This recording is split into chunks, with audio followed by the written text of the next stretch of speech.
This is Hot Mic. Hot Mic. On the networks of WDAY. Here's Dom Izzo.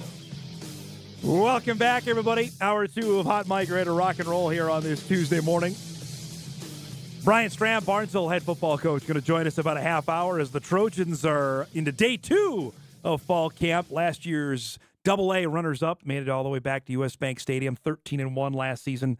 High expectations as there are every year. Really neat situation on his coaching staff as well. We're going to chat about that coming up later on in the show. We were talking some Bison football in our first hour with Mike McFeely, and one of the guys that has emerged over the last, I'd say, 5 or 6 months is Bryce Lance. And we've covered Bryce extensively since his days at Marshall High School when he was getting recruited, notably by NDSU. That happened during his brother's rise to prominence here, and obviously when Trey decided to leave for the NFL draft. I believe it was in that same window that Bryce decided to commit to come play football at NDSU. And he's been under that shadow since he arrived here in the fall of 2021. And it's been a slow progression. I think he'd even admit it. You're going to hear that in his comments here in just a few minutes, that he redshirted in 21 behind, a tremendous receiver group that was led by Christian Watson. The last couple of years, he's been a special teams guy. He picked up his first career catch last year in the game against Maine, but still was waiting for that chance, that opportunity to get out there. And then it finally happened, obviously, this spring with the departure of Zach Mathis. Now, Eli Green really didn't practice a whole much during the spring either. And now with Eli's departure, Bryce Lance has the opportunity. And frankly, he is not done growing either. He is all of 6'5" that you'll see in our interview. And he has earned rave reviews from the offensive staff and even some members of the defensive staff about what he's been able to do on the field during spring football and has carried over to fall camp. We had a chance to catch up during Bison Media Day to ask him about the upcoming season, expectations, and also dealing with his big brother's big shadow, of course, with Trey being now with the Dallas Cowboys. Our conversation here with Bryce Lance.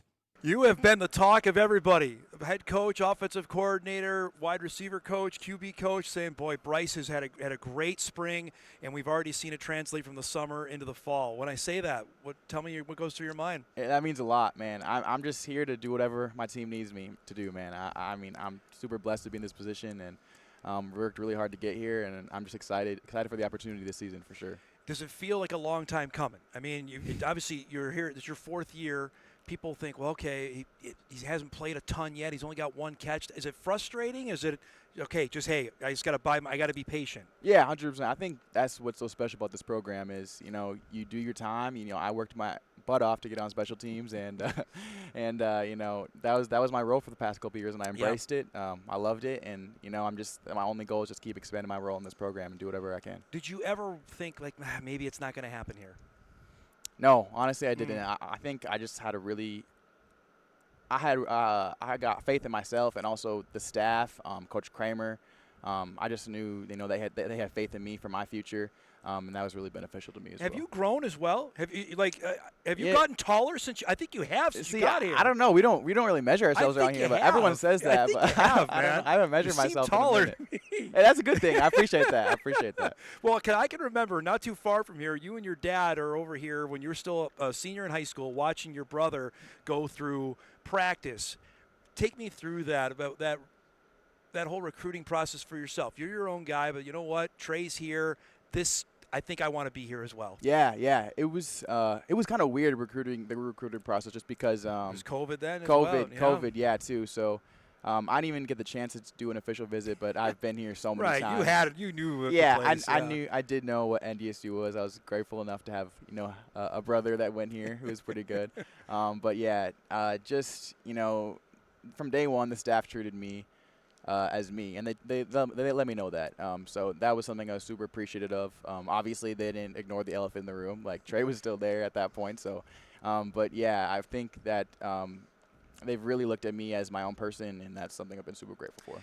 The times that he's been able to come back, how special has that been for you personally to have your brother back and be able to work with you as well when he's come back? Yeah, really cool, man. Obviously, me and my brother are really close, and we support each other till the end. So any chance that I can go see him or he can see me is a special moment for sure. Can he still come around here without getting just flooded with people? Can he sneak around and enjoy himself, yeah, or no? He was here this summer, so when he's out, when he's here, he definitely has a hood up, a hat on.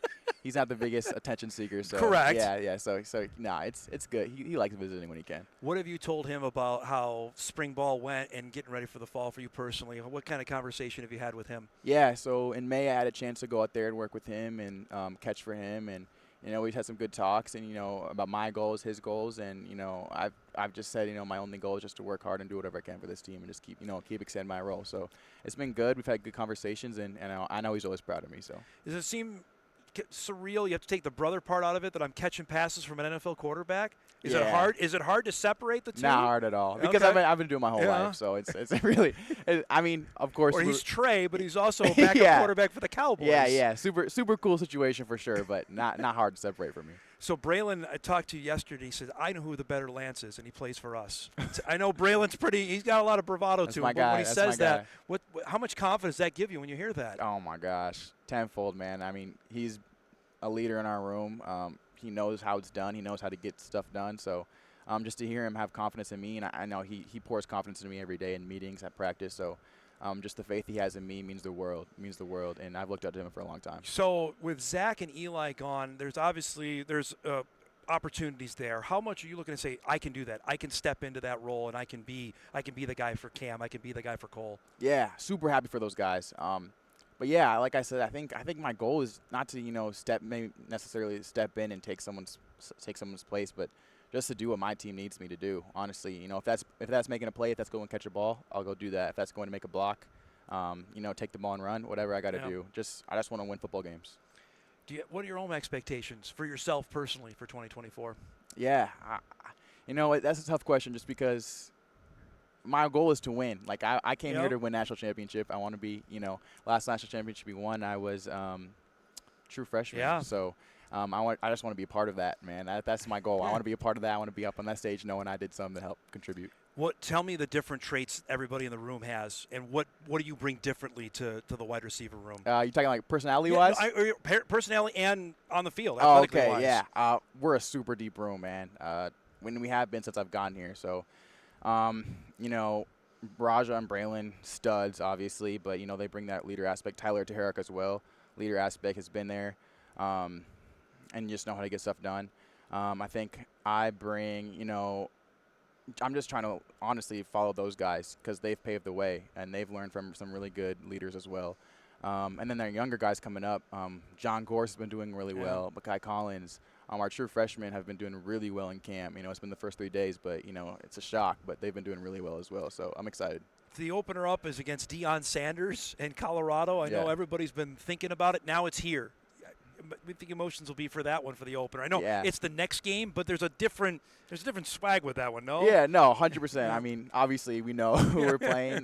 We can't ignore that, but I think that's going to be a really cool game. But we've just been really focused on what we've got going on here because we know it's going to be something special. But yeah, I mean, we've been preparing all summer. I mean, I'll need to say since last winter. So we're excited. We're excited to have the kind of spring you did. How much did that springboard you into the summer workouts and fall camp? A lot, man. It's just there's such a difference than knowing stuff in meetings and then doing that on the field. And I think this spring I really took to that. I got the chance to make some plays, and I've really just kind of stepped forward in the summer as well, got better. But yeah, it's helped me a lot. You feel like you've been, doing this since you're like your junior year of high school, or even earlier. I mean, tell me about that and being in the spotlight since basically your sophomore year of high school. Yeah, definitely weird, just because Marshall, Minnesota's not a big town, so I grew up there. But I remember it was my junior year, I think, in high school, and I came home from school. And there was just like a whole camera crew in my living room, and I was like, "What's going on?" Like, I think I had practice right after. I was like, "I gotta go." They're like, "No, we need to ask some questions." I was like, "But yeah, stuff like that. Yeah. Definitely a shock, especially around the draft time. But yeah, definitely, it's been cool though, for sure." And when do you still have moments as a family? Can you still do that? Till you go and just have moments as the four of you guys? Yeah. My mom is definitely big on family time, so That's good. she definitely finds time to squeeze in any time that we can all get together. She cherishes, and But we try to go on many trips as we can together, Nice. get together as many times as we can. What has Trey told you about Dallas and the opportunity? Obviously, here we are. It's August. He's going to play, I imagine, quite a bit. How much excited is he for what's to come this month? Yeah, he's super excited, man. He loves Dallas, loves the Cowboys. He's excited for his situation there, and his only goal is to compete. Honestly, he's excited for the preseason games to show how hard he's been working this offseason and to go produce. So how much do you guys just don't even talk football when you talk? Do you just what's going on? Can you do that? Yeah, we rarely talk football. That's honestly. great. Okay. Yeah. We have a lot to talk about, obviously, but yeah, I mean, it's definitely a nice thing to have my brother, playing at such a high level and picking his brain when I need to. But yeah, we definitely have a lot of other stuff to talk about football, other than football. Last question is, and this seems weird, but the quarterbacks you have here, one being righty, one being lefty, is it different to adjust to how they throw the ball? Is there a different way that they throw it or no? Not for me, honestly. Okay. I was just telling a different interviewer that a lot of times I don't even look who's in. I just hear the play and I just got to know my job. So if I got to go catch it, if I got to go block, that's what it is. But yeah, not for me, no. To get that first career catch last year, what did that mean? And just I want more. Yeah, what it was. Okay. It was like I want more situation. But yeah, super exciting and felt kind of like a weight lifted off of my shoulders a little bit. But super cool, and yeah, excited to hopefully get more of those this year. There's our conversation we had with Bryce Lance, NDSU junior wide receiver. I thought really neat introspection there on his relationship with his brother. And I think you look at expectation-wise, handling that maybe the best way you can, knowing there are reps out there, reps to be earned, and each of the times that we have been up to fall camp, he has stood out just as a guy that is hard to miss. He's been making plays. You saw a little bit of a montage we put together during the spring showcase, and he was out there making plays all over during that. That goes on top of what he did during all of spring football. And he's got all the physical traits. There's no doubt about that. Now it's about, can he apply that in a game situation? And from what each of the quarterbacks have told me, both Cam Miller and Cole Payton, that's a guy that they know they are going to count on in 2024. And the Bison are going to need it at that spot, knowing full well what they have lost. And Braylon Henderson and Raja Nelson, while not the same guy, they are the same size, that they need a longer-bodied position wide receiver to go and make catches and make plays. And he fits that bill to a T. And we'll see. That is one of the many. You're looking at all the question marks that are out there for Bison football in 2024. Offensive line is clearly at the top. I think cornerback is clearly up there as well. Wide receiver in running back now, or Tim Polisic has said it. He's echoed it several times. We're looking who's going to be the playmakers. We need to know. And that's why I think it's probably that high on the old checklist of, okay, where concerns or questions heading into 2024, that's got to be up there. And we'll see. I wanted to share this before we go to break, as Eric and I were just doing this a couple weeks ago. NDSU football just tweeted out the amount of guys that they have in the National Football League, so we can save this now. I can throw away my Post-it note that I have in my office. These are the 18 guys that are in fall camps or training camps around the NFL. Headline, as you see, with Lipke, Watson, Cordell, Cody Mauch, Chris Board with the Ravens, Jabril with the Vikings, Josh Hayes, who remember was drafted by his hometown Buccaneers, Nash Jensen in his second year with the Panthers, Zach Johnson, who just signed off a UFL championship with the Browns, Jake Kubis having a heck of a camp. He's got a great chance to make the Giants' 53-man roster. We know Trey Lance with Dallas. Jaden Price led the Falcons with tackles in their preseason opener against Miami. Dylan Radin's home for big things with the Titans. Easton Stick started the game with the Chargers. Jalen Sundell signed with the Seahawks, trying to make their team. Michael Tutsi back for a second year with his hometown Colts. Spencer Wagee had a sack for the Packers in their preseason opener. And Carson Wentz, who played a handful of snaps in the Chiefs preseason game. I imagine we'll see more of Carson in week 2 of the NFL preseason this coming weekend. That is... You just go ahead and post that everywhere. If you're NDSU football, if that's not the best recruiting tool, and think of this, guys, just for a second before we go to break. They were all probably teammates at one point. Outside of probably Board, because Board graduated in 17. Most everyone else was on the same team. Carson was obviously earlier too. But think of that. Lipke, Watson, Volson, Mauk were all on that same team, 2019, with Jabril Cox, with Josh Hayes, with Nash Jensen, with Zach Johnson. Jake Kubas was a redshirt. Trey Lance was the quarterback. Jaden Price was a redshirt freshman. Radens was a senior. Sundell was on that team. Tutsi was on that team. Wagey was on that team. Again, I will make the claim, 2019, greatest Bison team ever assembled. That graphic proves it again otherwise. We'll break. Got a couple emails to get to, a couple more info. We'll give you the inside on Zebby Matthews, who's going to make his Major League debut for the Twins tonight against the Royals. We're back on Hot Mic on this Tuesday morning right after this.